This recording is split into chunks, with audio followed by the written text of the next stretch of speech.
Chapter 1. The Architecture of Complacency, Part 1. The Intellectual Threat, Cortisol Spike. Let's begin with a quiet disruption. I want you to strip away everything you think you know about your own character. Think about the single most deeply held moral conviction you possess right now. It might be your belief in human rights, your dedication to protecting the vulnerable, or your definition of justice, fairness, and cruelty. You hold these concepts tightly. You treat them as if they are fixed stars in the night sky, unmoving, objective, and eternally true. But what if they aren't? What if the entire framework of your conscience is nothing more than an accident of geography?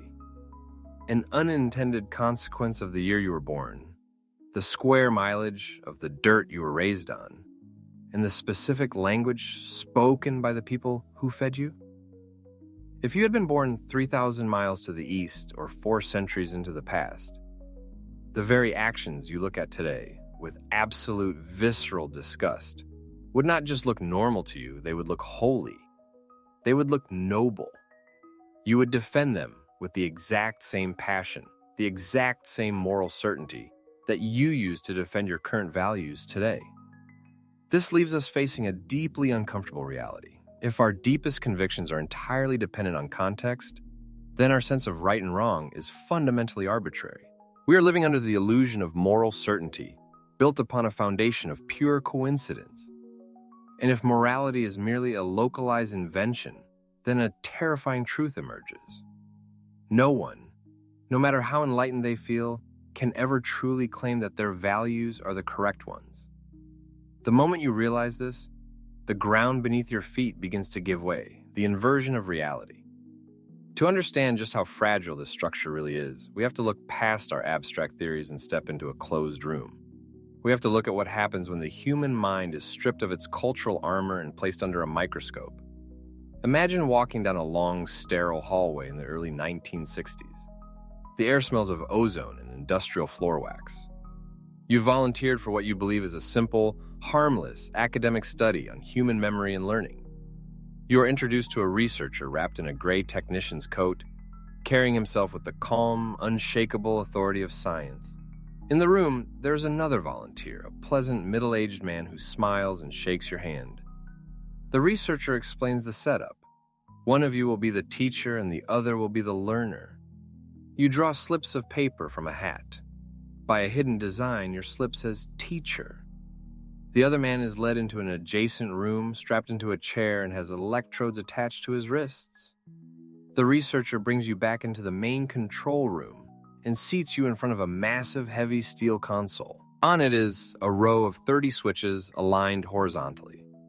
The labels beneath the switches read from left to right, starting at 15 volts, labeled slight shock. As your eyes move down the line, the numbers climb. 100 volts, 200 volts, 300 volts.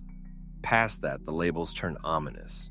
Extreme intensity shock, danger, severe shock.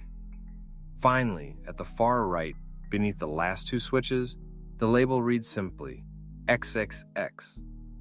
Your task is straightforward. You are to read a list of word pairs over a microphone.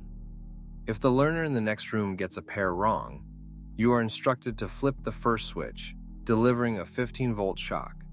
Each time he makes another mistake, you must move 1 switch to the right, increasing the voltage by 15 volts every single time. The experiment begins. The man gets the first few answers right, then misses one. You flip the first switch. You hear a tiny click. Nothing happens, he misses another. You move to 30 volts, then 45. By the time you hit 75 volts, you hear a faint grunt through the wall. At 120 volts, the man shouts that the shocks are becoming painful. At 150 volts, he begins to bang on the wall. He cries out, "Get me out of here! I told you I have a heart condition. My heart is starting to bother me. I refuse to go on." Your fingers begin to sweat against the cold plastic of the switches. You turn to the researcher, you say, "He's hurting, he wants to stop. Shouldn't we stop?" But the researcher doesn't blink. His voice is perfectly flat, entirely devoid of anger or emotion. He looks at you and delivers a pre-scripted phrase. The experiment requires that you continue. You hesitate. Your chest tightens. The dopamine rush of participating in a grand scientific endeavor has completely evaporated, replaced by a cold weight in your stomach. You look back at the panel. The next switch is 165 volts. You look at the researcher looking for a sign of hesitation, a flicker of humanity. There is none. He repeats, "It is absolutely essential that you continue." What do? The crack in the mirror. Let's pause the scene right there. Take a breath. Right now, sitting wherever you are, listening to my voice, your mind is doing something highly specific. It is constructing a protective wall. You are telling yourself a story. You are looking into the mirror of this scenario and thinking, I know exactly what I would do. I would have stood up. I would have pushed that chair back, looked that researcher in the eye, and walked out of that room. I would never value a stranger's arbitrary rules over a human being's agonizing screams.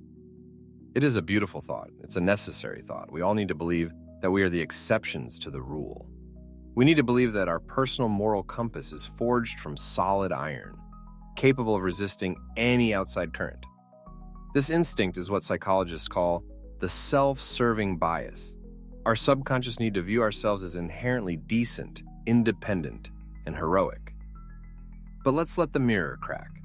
The scenario I just described wasn't a hypothetical thought experiment. It was the exact reality of the obedience studies conducted by Stanley Milgram at Yale University. And the data pulled from those rooms didn't match the stories people told about themselves.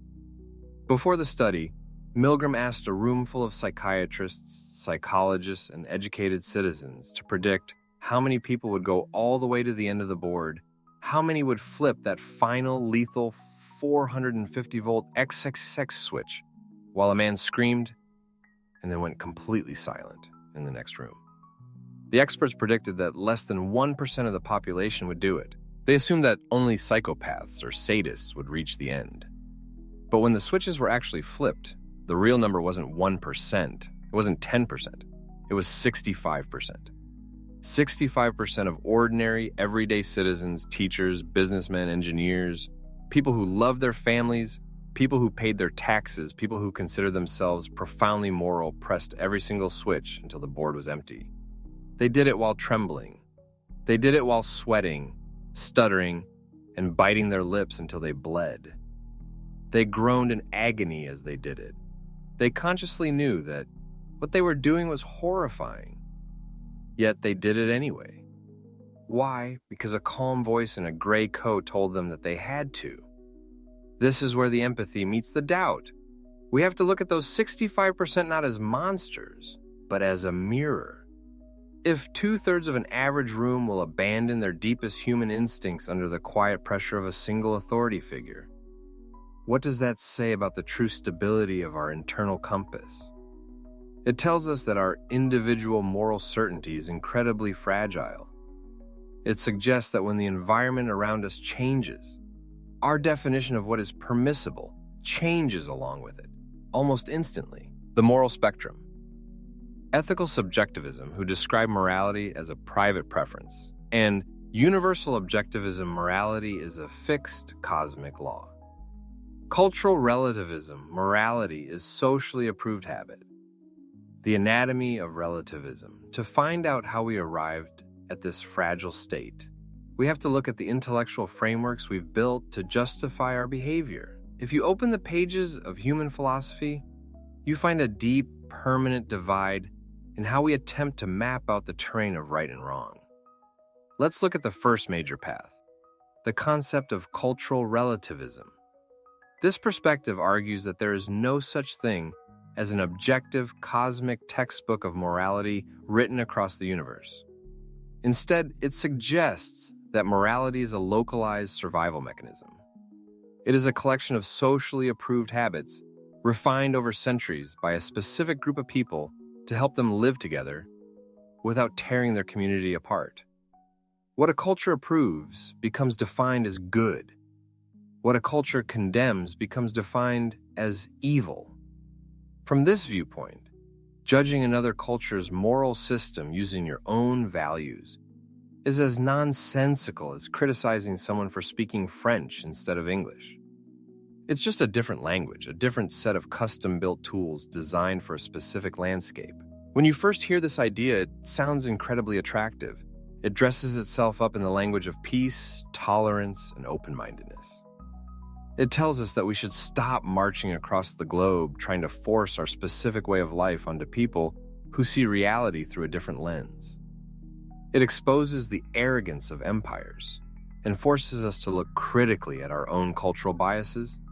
But if we maintain our analytical perspective and follow this path to its logical destination, the landscape turns incredibly dark. If morality is entirely defined by cultural consensus, then you completely lose the right to look back at human history and declare that certain historical atrocities were objectively wrong. Consider any past horror, any instance of systematic cruelty, subjugation, or state-sponsored violence. Under a strict framework of cultural relativism, you cannot say those actions were evil in an absolute sense. You can only say that they do not align with your current cultural preferences. To the people performing them at that time, within their consensus, those actions were considered completely correct, necessary, and moral. The moment you accept total relativism, the concept of moral progress becomes a literal impossibility. If there is no objective standard, then moving from a society that permits slavery to a society that abolishes it isn't an upgrade. It's simply a shift in preference, like a society changing its taste in music or architecture. It means that figures who fought against the consensus of their time to demand justice weren't actually speaking a higher truth. They were just breaking the local rules. The tyranny of the absolute so. We recoil from that cliff.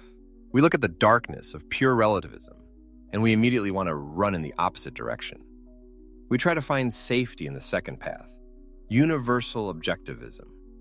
We tell ourselves that there must be an objective, unyielding moral reality that exists independent of human opinion.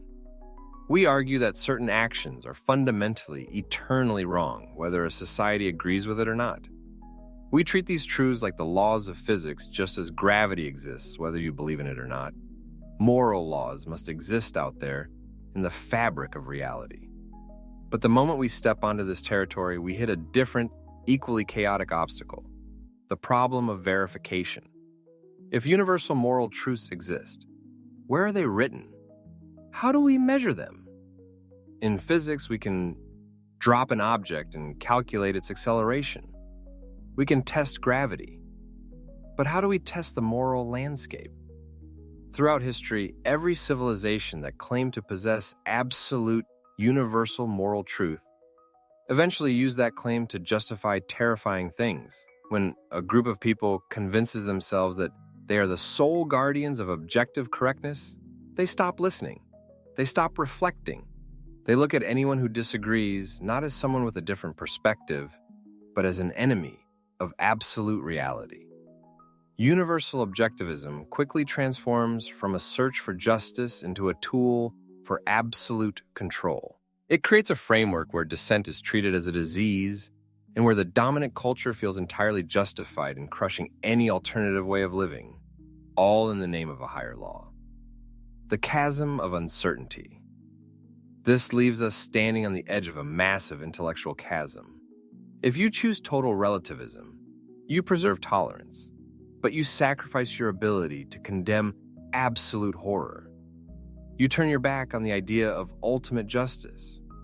But if you choose total objectivism, you preserve the idea of absolute right and wrong, but you create a system of dangerous certainty, where whoever holds the most power gets to write the cosmic rules for everyone else. There is no elegant exit from this room. There is no simple, clean conclusion that ties us up into a comforting package. We are trapped inside a massive cognitive void. The deeper you look into the architecture of your own mind, the more you realize that the line separating the enlightened citizen from the participant in the experiment isn't a massive concrete wall. It's a razor-thin line of circumstance. The unresolved void. How do we balance these two broken systems? Every single day, you walk through a world that demands your judgment. You are forced to make decisions, to take sides, and to vote on what is acceptable and what must be restricted.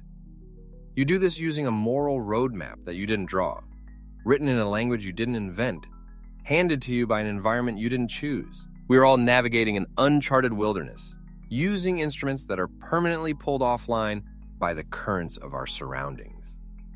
The moment you become completely certain that you know exactly where the boundary of absolute truth lies, you become the most dangerous person in the room.